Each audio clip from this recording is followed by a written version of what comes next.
আসসালামু আলাইকুম রহমতুল্লাহি বারাকাতু। গাইস, আজকে যে আইটেম নিয়ে আইছি কদুর খোসা ভাজা, টমেটো, আর এইগুলা সব আমি মাখাইয়া বইব।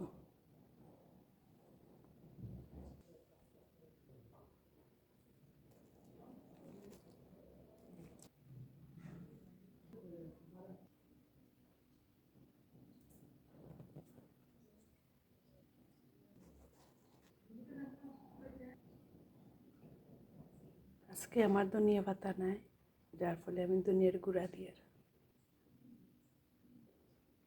পরিমাণের তেল,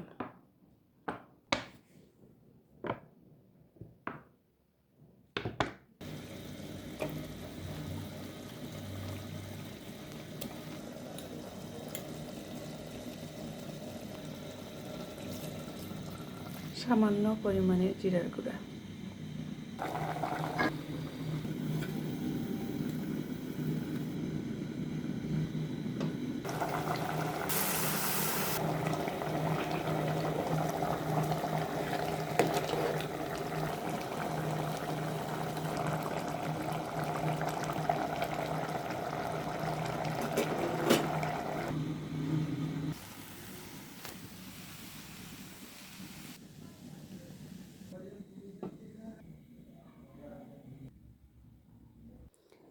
গাইস, বর্তমানে আমরা সবাই অসুস্থ।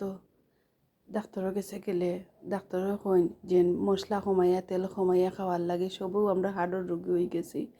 বুঝছেন যে আমি মনে করো যতটুকু সম্ভব ততটুকু কম তেল দিয়ে আমার ফ্যামিলির সবাইরে আমি ওগুলাখান খাবাই। আপনারাও আপনার আত্মীয় স্বজন যারা আছেন এরা সবাইরও মনে করো ভালো একটা পরামর্শ দিবা। কেউ মানবা কেউ মানতা না, এখানেও আমি জানি, কিন্তু চেষ্টা করে দিবা কম তেল কম মশলা দিয়ে যাতে সহজভাবে রান্না করা যায়, ওভাবে আমরা চলতাম। আর আল্লাহ রাব্বুল আলামিন আমরা সবরেও কিন্তু রিটার্ন টিকিট এত দিয়া আমরা দুনিয়াত ফাটাইছেন, আমরা তান এবাদত করার লাগে। তো দেখ বিভিন্ন কাজে কর্মে আমরা আল্লাহর নাম ভুলি যাই, কিন্তু আমরা সময় মতো আল্লাহরে স্মরণও করি না। আর কিন্তু আমরা যখন বিপদও পড়ি তখন ঠিকও আমরা আল্লাহ রাব্বুল আলামিনরে স্মরণ করি। তে এতে মনে করো আমরা তখন আল্লাহ এখন এটা তুমি সময় থাকতে আমার কাছে কিছু চাইছো না, আর ও সময় তুমি এখন আমার কাছে মাপ চাইরা, তখন আল্লাহ আমরা মাপ করিয়া দিতা না। কিন্তু আমরা সময় থাকতে আল্লাহরে ডাকতাম। দেখ গাইছে আমরা রান্না বান্না ঘরের কাজ যে কোনো বিষয়ে আমরা যদি কাজে কর্মে ব্যস্ত থাকি, কিন্তু আমরা আস্তাগফিরুল্লাহ আস্তাগফিরুল্লাহ আস্তাগফিরুল্লাহ ইন্নাল্লাহ রাব্বি মিন কুল্লি জামবি ওয়া তুবু ইলাইহি লা হাওলা ওয়ালা কুওয়াতা ইল্লা বিল্লাহিল আলিয়্যিল আযীম আমরা পড়তাম পারি। তওবা ইয়া আল্লাহ, তওবা ইয়া আল্লাহ, তওবা ইয়া আল্লাহ, তওবা ইয়া রাব্বি লা ইলাহা ইল্লাল্লাহ মুহাম্মাদুর রাসূলুল্লাহ সাল্লাল্লাহু আলাইহি ওয়াসাল্লাম আমরা সবাই যদি মনে মনে পড়ি, তো ইনশাল্লাহ আল্লাহ আমরা সবাইরে মাফ করিয়া দিবা। আল্লাহ সবাইরে আমরা হেফাজতে রাখবা।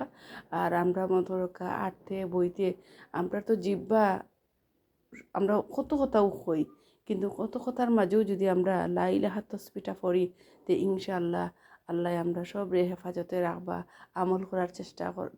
আমল করার তৌফিক দান করবা।